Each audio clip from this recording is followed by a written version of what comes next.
বাংলায় কথা বললেই জরিমানা, অবাক লাগার মতো কাণ্ড, তাই না? বাংলাদেশে জন্ম, বাংলায় থাকে, আর এখানেই এই অবস্থা।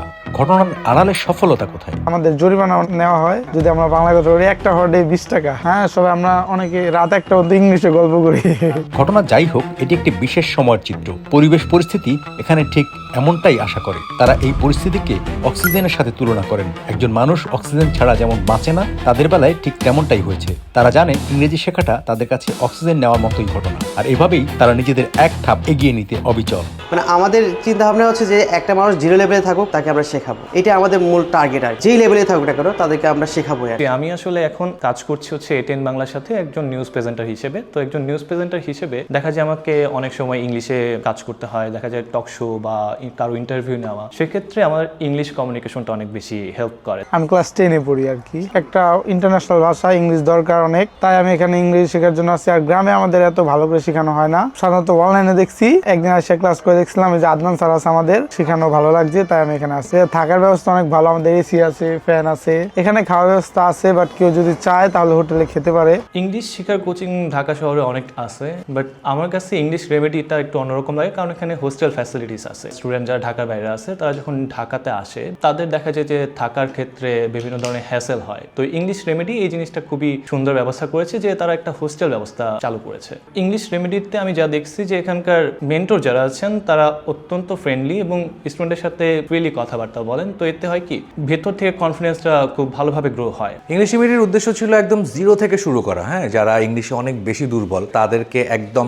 পরিপূর্ণভাবে ইংলিশ শেখানো। আর শুধুমাত্র যে ইংলিশ শেখানো তাই না, ইংলিশ শেখানোর পাশাপাশি কিন্তু আপনার কনফিডেন্স আর কমিউনিকেশনটা অনেক বড় জিনিস। আপনি ইংলিশ মিডিয়া থেকে বের হয়ে কালকে যখন যে কোনো কাজে যাবেন, যে কোনো সেক্টরে যাবেন, আপনার কিন্তু এই দুইটা জিনিস মাস্ট লাগবে। নতুন যদি কেউ আসে তাহলে এরকম অবস্থায় সে পাবে আর কি। এবং আরো আমাদের রুমগুলো রেডি হচ্ছে আর কি, অলরেডি পর্যায়ক্রমে আমরা নিচ্ছি আর কি। রুমে যেমন সবারই ইন্ডিভিজুয়াল একটা সিট থাকছে, চার্জার পোর্ট দেখেন আলাদা আলাদা, সবার জন্য চার্জার দিতে পারে, ফ্যানের ব্যবস্থা থাকে, এসি থাকে, এছাড়া সবার জন্য আলাদা লকার থাকছে আর কি। একটা স্টুডেন্ট যদি ইংলিশ মিডিয়াম এনভায়রনমেন্ট পায় তাহলে কিন্তু তার জন্য কথা বলাটা খুব বেশি ইজি হয়ে যায়।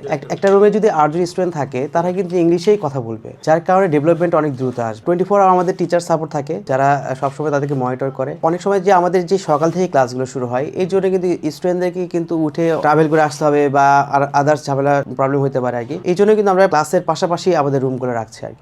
আনুমানিক আরো 4-5টা রুম আছে আর কি। কোনোটায় 8 জন থাকতে পারবে, কোনোটায় তার একটু বেশি থাকতে পারবে। মেন্টরের মূল বিষয় হচ্ছে আপনি যে কতটুকু পারেন, প্রথমে এটা আইডেন্টিফাই করা, দেন এরপরে আপনাকে কোথায় থেকে শেখাতে হবে এটা সে জানে এবং তাকে সেই অবস্থান থেকে শেখানো হয়। আমরা প্রত্যেকটা স্টুডেন্টকে আলাদাভাবে দেখা হয়, কারণ এখানে সবারই যে মেরিট এক লেভেলে থাকে এরকম নয়। প্রত্যেকটা স্টুডেন্টের মেরিট লেভেল আলাদা আলাদা থাকে, যার জন্য আমরা প্রত্যেকটা স্টুডেন্টকে আলাদাভাবে গাইডলাইন করছি। অনেক স্টুডেন্ট আমরা পাচ্ছি যারা একদম রিডিংও পড়তে পারে না, যারা একদম জিরো লেভেলে থাকে, তাদের জন্য আমরা দিচ্ছি হচ্ছে আইসিইউ ক্লাস। মানে এইখানে তাদেরকে একদম ধরে ধরে একেবারে এত সহজভাবে পড়ায় যে তারা জিনিসটা বুঝতে পারে। সকাল 7টা থেকে ক্লাস দিচ্ছি। এরপরে যে মূল ক্লাসগুলো হচ্ছে, আমরা বলছি না যে আপনি বাসায় যে প্রিপেয়ার করেন বা আলাদাভাবে থেকে প্রিপেয়ার করেন, আমরা পড়াটা আদায় করে নিচ্ছি, সারাদিন ব্যাপী প্র্যাকটিস করাচ্ছি, আলাদা আলাদা সেশনে আমাদের তাদের ক্লাস দিচ্ছি। সকাল 7টা থেকে রাত 8টা পর্যন্ত ক্লাস দিচ্ছি আমরা। শুধু ক্লাস না, এখানে প্রচুর পরিমাণ প্র্যাকটিস, ক্লাসের পড়া এখানে আদায় করে নিচ্ছি। দেখা গেল যে ক্লাস শেষ করে সে বাইরে চলে গেল, এতে করে তার কি হবে যে ডিস্ট্র্যাক্ট হয়ে যাবে। ইংলিশ বলার যেই হ্যাবিটটা তৈরি করছি, এটা সে তার নষ্ট হয়ে যাবে।